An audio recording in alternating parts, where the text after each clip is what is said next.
Welcome back to our channel.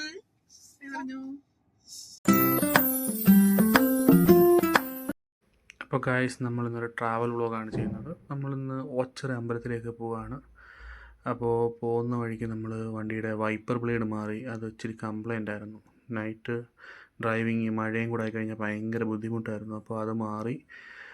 അപ്പോൾ പുതിയ blade ഇട്ടു. കൊള്ളാം, സൂപ്പറായിട്ടുണ്ട്. അപ്പം നമ്മൾ പൊയ്ക്കൊണ്ടിരിക്കുകയാണ്. നമ്മൾ ഇച്ചിരി വൈകിട്ടാണ് പോകുന്നത്, ലൈറ്റൊക്കെ കാണാൻ വേണ്ടിയിട്ട്. അപ്പോൾ നമ്മൾ പൊയ്ക്കൊണ്ടിരിക്കുകയാണ്. അങ്ങനെ കുറേ ഇരുട്ടി. നമ്മൾ പോകുന്ന വഴിക്ക് റോഡ് പണിയൊക്കെ ആയതുകൊണ്ട് മാപ്പ് വെച്ചാണ് പോയത്. പക്ഷേ നമ്മൾ ഏതിലേ കൂടെയൊക്കെയോ കൊണ്ടുപോയിക്കൊണ്ടിരിക്കുകയാണ്. അങ്ങനെ കുറേ വഴിതെറ്റി കുറേ വെള്ളം കെട്ടിക്കിടന്നിടത്തൂടെയൊക്കെയാണ് നമ്മൾ പോകുന്നത്. റോഡൊന്നും ഇല്ല. എന്തായാലും പോയി അവസാനം പക്ഷേ നമ്മൾ പെട്ടു കേട്ടോ. ഭയങ്കര ഒരു ബ്ലോക്കിൽ പെട്ടു. റെയിൽവേ ക്രോസാണ്, പക്ഷേ ട്രെയിൻ അങ്ങോട്ടും ഇങ്ങോട്ടും പോകുന്നത് കാരണം കുറേ നമ്മൾ ബ്ലോക്കിൽ പെട്ടു. അങ്ങനെ കുറേ നേരം കിടന്നു.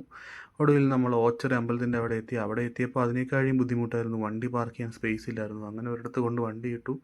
കുറച്ചേറെ നടക്കണമായിരുന്നു. നമ്മൾ നടന്ന് അങ്ങനെ നമ്മൾ അമ്പലത്തിൻ്റെ ഫ്രണ്ടിലെത്തി. അടിപൊളിയായിരുന്നു ഗൈസ് കാണാൻ. കാരണം അത്രത്തോളം ലൈറ്റും കാര്യങ്ങളും, അതുപോലെ തന്നെ ജനത്തിരക്ക്. ഞാൻ ഇത്രയും ജനത്തിരക്ക് ഈ അടുത്തിടയ്ക്ക് ഞാൻ കണ്ടിട്ടില്ല. അതുമാതിരി ജനത്തിരക്കായിരുന്നു. കുറേ കടകളും, നമുക്ക് ഇപ്പോൾ എന്താ കണ്ടില്ലേ, കുലുക്കി സർബത്തിൻ്റെ കുറേ ഷോപ്പുകളുണ്ടായിരുന്നു. അതുമാതിരി കുറേ കടകൾ. പിന്നെ കൃതിക ഇങ്ങനെ ആദ്യമൊക്കെ ആൾക്കാരുടെ ഇടയിലെത്തുമ്പോൾ ഭയങ്കര കരച്ചിലായിരുന്നു. പക്ഷേ ഇന്ന് അവൾ കുറേ ചിരിച്ച് കളിച്ച് എൻജോയ് ചെയ്തു. അങ്ങനെ നമ്മളിങ്ങനെ കറങ്ങി നടന്ന് കണ്ടു. മുതിർന്നവർക്കും കുട്ടികൾക്കുമായി കളിക്കാനും ഇതിനൊക്കെ എൻ്റർടൈൻമെൻറ്റിനുള്ള കുറേ കാര്യങ്ങളുണ്ടായിരുന്നു. നമ്മുടെ ഇത് ആകാശ ഊഞ്ഞാൽ എന്ന് പറയുന്ന സാധനം, അതിൻ്റെ പുറകിൽ സ്കൈ വീല്, അങ്ങനെ കുറേ അധികം കാര്യങ്ങളുണ്ടായിരുന്നു. ഇതേ കണ്ടില്ലേ, എന്ത് രസമായിരുന്നു ഇതൊക്കെ കണ്ടുകൊണ്ട് നിൽക്കാൻ തന്നെ.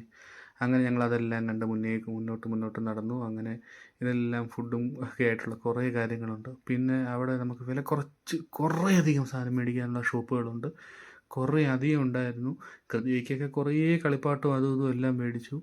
അമ്മയും മോളും കൂടെ പിന്നെ ഷോപ്പിലേക്ക് കയറി കഴിഞ്ഞാൽ എന്തെല്ലാം കിട്ടുമോ അതെല്ലാം മേടിക്കുകയായിരുന്നു. ഇങ്ങനെ കിതിയേക്ക് ഒത്തിരി വളയൊക്കെ നമ്മൾ നോക്കി മേടിച്ചു. അത് കഴിഞ്ഞ് നമ്മൾ അമ്പലത്തിൻ്റെ മുന്നിലെത്തി പ്രാർത്ഥിച്ചു. അങ്ങനെ കണ്ടല്ലേ, നമ്മളവിടെ നിന്ന് പിന്നെ പൈസയൊക്കെ ഇട്ട്, കിതിയേക്ക് ഭയങ്കര പേടിയായിരുന്നു, എങ്കിലും ഞാൻ കൊണ്ടുപോയി. നമ്മൾ തൊഴുതു. അങ്ങനെ അമ്പലത്തിലും തൊഴുതു. കണ്ടില്ലേ, കുഞ്ഞിന് അമ്പലം നമ്മൾ തൊഴുവെന്ന് കണ്ടു കഴിഞ്ഞാൽ അവൾ തന്നെ തൊഴുവും നമ്മുടെ കൂടെ. അത് എന്തോ അവൾ അങ്ങനെ അങ്ങ് ശീലിച്ചു. അങ്ങനെ നമ്മളതെല്ലാം കഴിഞ്ഞ് ഇനി കുറച്ച് നമുക്ക് എന്തായാലും വന്നില്ലേ, കുറച്ച് എന്തെങ്കിലും കഴിക്കുന്നതൊക്കെ മേടിക്കാമെന്ന് വിചാരിച്ച് നമ്മൾ ഈ കണ്ടില്ലേ കടല മേടിച്ചിരുന്നു. അങ്ങനെ അത് കഴിഞ്ഞ് മുന്നേക്ക് നടന്നപ്പോൾ നമുക്കിങ്ങനെ കുറേ കാര്യങ്ങളവിടെ കാണാനും മേടിക്കാനും ഒക്കെ ഉണ്ട്. അതെല്ലാം കഴിഞ്ഞു. പിന്നെ എത്ര മേടിച്ചാലും എൻ്റെ കെട്ടിയൊക്കെ മതിയാവാത്തൊരു കാര്യമാണ് കമ്മൽ. അതിൻ്റെ കുറേ കളക്ഷൻ ഉണ്ടായിരുന്നു. അതൊക്കെ കഴിഞ്ഞ് നമ്മളും വന്നൊരു വെള്ളം മേടിച്ച് കുടിക്കാമെന്ന് വിചാരിച്ചു. പക്ഷേ അതത്ര നല്ലതൊന്നും അല്ലായിരുന്നു. ആൾക്ക് വയ്യ. രാവിലെ മുതൽ നിന്ന് ഇത് തന്നെയല്ലേ പരിപാടി. അവന് അങ്ങനെ അവിടുന്ന് അതൊക്കെ മേടിച്ച് കുടിച്ചു. പിന്നെയും കുറച്ചുകൂടെ ചുറ്റി നടന്ന് കണ്ടു. അവസാനം കുറേ സാധനം മേടിച്ചിട്ട് നിൽക്കുന്നുണ്ടില്ലേ, അതെല്ലാം വെച്ച് നമ്മളിത് നടന്ന് വണ്ടിയുടെ അടുത്തേക്ക് പോവുകയാണ്. ഞങ്ങൾ നല്ല ക്ഷീണിച്ചു, കുഞ്ഞും നല്ല ക്ഷീണിച്ചിട്ടുണ്ട്. അങ്ങനെ തിരിച്ച് വണ്ടിയിലെത്തി. നമ്മൾ വണ്ടിയെടുത്ത് പോവുകയാണ്. കൊട്ടാരക്കരയെത്തി നമ്മൾ ഫുഡൊക്കെ കഴിച്ച് പോവുകയാണ്. ഇവിടെ നല്ല ടയേർഡായി. അവളൊരു സൈഡിൽ നിന്ന് തട്ടുന്നു, കുഞ്ഞൊരു സൈഡിൽ നിന്നിരുന്ന് ഉറങ്ങുന്നു. എനിക്ക് ഉറക്കമൊക്കെ വരുന്നുണ്ട്, പക്ഷെ ഉറങ്ങാൻ പറ്റുമോ? അങ്ങനെ പാട്ടൊക്കെ കേട്ട് ഞാൻ നല്ല ചവിട്ടി വിട്ട് പോവാണ്. കാരണം എങ്ങനെങ്കിലും വീട്ടിലെത്തണം, കിടന്നുറങ്ങണം, ആ ഒരു ചിന്ത ഇനി മൈൻഡിലുള്ളൂ.